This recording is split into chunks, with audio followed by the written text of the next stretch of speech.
Good morning, children. Now we are going to study about the equilibrium. This equilibrium chapter will be studied with the help of some examples. The best example that we can take for the first is the liquid bromine in a flask that is closed. You have to take a flask in which liquid bromine you have to add, and then the flask has to be closed. You will see the vapor starts coming out of this liquid bromine and is collecting upwards. Slowly this liquid vapor will be there, and after some time it starts thickening, and it will continue to thicken till the concentration of these vapors becomes very enough to start condensing. And then as soon as the vapors are collected in they start condensing and again forming the liquid bromine. And this process continues, and you will find that a stage will come when no more liquid will be evaporated and no more condensation will take place, or either will take place in an equal proportion. That is, the number of molecule condensing will be equal to the number of molecules evaporating at the same time. That is, equilibrium has established. And the color of the flask you will find does not change, and it will see the brown color. And this equilibrium is the tendency in which two opposing force balance each other. That means you will see the example, liquid bromine has been showing an equilibrium stage with bromine gas. And one time when liquid bromine is changing to gaseous form, evaporation is taking place, and this gaseous form is changing to liquid form, that is the condensation taking place. So both this evaporation and condensation then takes place simultaneously, and a rate of reaction is also equal and opposite. So in this, we will find that the concentration of the vapor particle will be constant throughout the movement in both the direction. And when the concentration of the vapor is constant in both then it is known as dynamic equilibrium. And an equilibrium which has been set now is said to be as dynamic equilibrium. Now we will see that equilibrium can be established for both physical and chemical process. First, we are going to study about the physical process. If there is change in any physical appearance during the course of reaction, then it is known as physical equilibrium. This we can understand by the help of three examples. First example is the conversion of solid to liquid. Okay, and then liquid is again converting back to solid. The example which we can take here is ice and water. In this, you will see that suppose we have taken ice and some amount of liquid in a thermos flask at 273 Kelvin and constant pressure. We will see that the mass of ice and water remains constant as the number of molecules from ice to water and then water to ice remains same. No exchange of heat between the system and the surrounding should take place.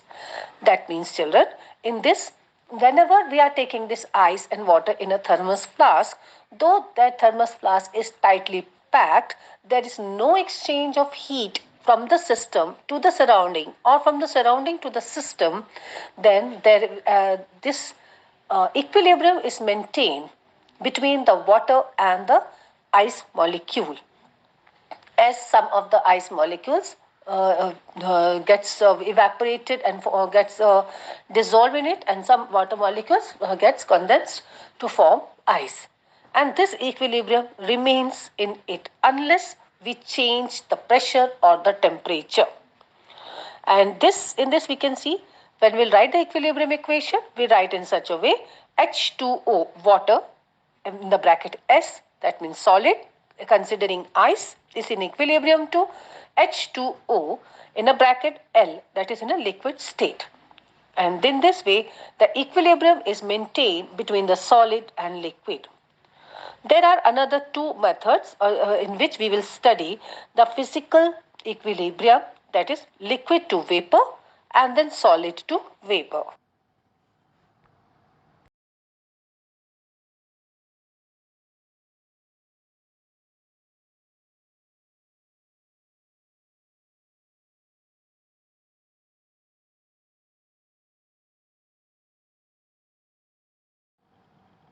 Yes, children, from the earlier example of converting ice to liquid and liquid to ice, which we have studied in this, the temperature at which the solid and liquid are in equilibrium to for a very pure substance is called its normal melting point or normal freezing point of a substance. This we have understood with the help of our first example after understanding the concept of equilibrium. Now, in this example, where you will see how the liquid and vapor undergoes equilibrium state.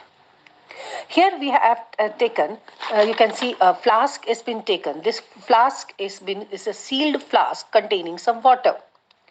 To this flask, a manometer is attached. Manometer is a U-tube attached to the flask having some mercury in it. Initially, the manometer shows the equal level of mercury on both the limbs of the manometer. But if you will keep this flask for some time, you will find that the manometer mercury changes its position. In the first limb, you will see that it goes down, and in the another second limb, you see it is moving. You see it is the another second rising up. And after that, you can also see that amount of water in this flask also going down, which shows that with the course of time, the kinetic energy, as we have seen that water vapors are there from the water vapors are formed from the top layer of the water. Though kinetic energy is not so strong enough to form the vapors very immediately, but with the time you will find that the water molecules having higher kinetic energy starts moving up and forms the water vapor. Slowly, these water vapors are forming on the above the water level. As the water vapors has been increased, it has given some pressure to the manometer side, thus changing the position of the or the level of the mercury in the manometer. Now you will find that from the figures also you can see that the air pressure has been created in the flask, and this will be continued, they will be followed till an equilibrium state has been attained. That means after some time, this movement of water molecules or the stable state has been attained and no more change in the mercury level in the manometer will be seen, thus forming a balance, that means the equilibrium between the water vapor and the liquid states is taking place. Or we can say that vapor pressure in container collides with other molecules as well as the wall of the container and also the surface of the liquid. When some molecules with less kinetic energy come close together or to the surface of the liquid, gets attracted towards the liquid and gets condensed, and then condensation takes place. Water exhibits an equilibrium with its vapor at atmospheric pressure in a closed vessel. This process takes place at 1 atmospheric pressure. So the temperature at which the liquid and vapors are at equilibrium is called normal boiling point of liquid. Is the third example for equilibrium, that is physical equilibrium, solid to vapor. Solid to vapor you have studied in lower classes, that is conversion of solid to vapor is the process of sublimation. You have studied this sublimation with the help of different examples. Here we will see with the help of iodine.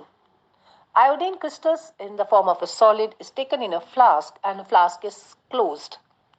tightly. After some time, you will see that the vapors of solid crystals starts evaporating from the top, upper level or upper surface, and starts forming a gas until the concentration of these vapors increases enough to condense again and forms the solid iodine crystals, and thus an equilibrium is maintained in them. Now, in this example, we are going to study what is dissolution and try to see the equilibrium attained by in form of dissolution. Dissolution can be understood in two ways, either gas in liquid or solid in liquid. First, we are going to discuss here it solid in liquid. That means adding sugar in water. In a flask, when you are adding, you have taken an amount of water, and in that, when you start adding sugar in it, you will find that initially the sugar starts dissolving. But after some time, you will see that this sugar does not dissolve at all. It starts condensing, saturating, or you can say settling down at the bottom of the vessel. In spite of stirring a lot, and it will not dissolve anyhow. Such stage, when no more solute get dissolved in a given amount of solvent, is known as saturated solution. Now here, the equilibrium has been attained between the solid sugar and the aqueous sugar. At a given temperature, temperature has not changed. We have kept the temperature constant. Now, equilibrium has been attained between dissolved sugar particle and undissolved sugar particle. In a closed system, both the forms, that is dissolved and undissolved, are at a remains constant.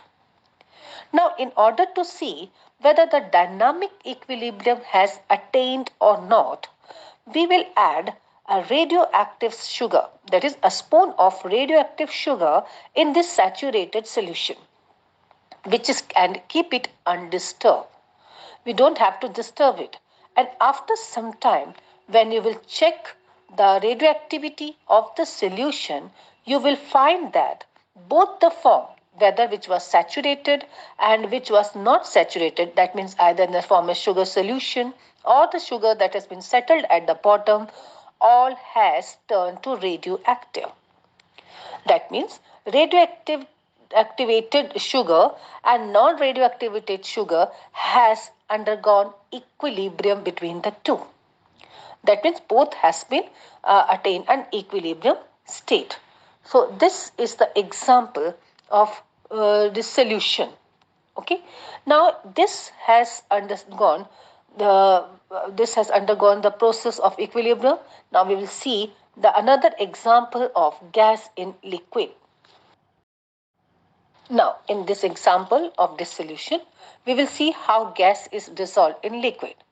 Yes, children, you have very well known up till this age that what is soda bottle or cold drink bottle. When you open that bottle, you get a hiss sound. And this hiss sound that appears with a very brisk effervescence coming out, or that you can say the bubbles coming out from the bottle as you open the cork of the bottle, cold drink bottle. This is the dissolved carbon dioxide gas present in it. As you have changed the pressure, that means CO2 gas has been dissolved in it, in the liquid, in the form of an equilibrium under certain pressure. And as soon as you have released the pressure, the bubble starts coming out. And after some time, you will find that these bubbles has almost been evaporated, and you will get a very flat taste of cold drink.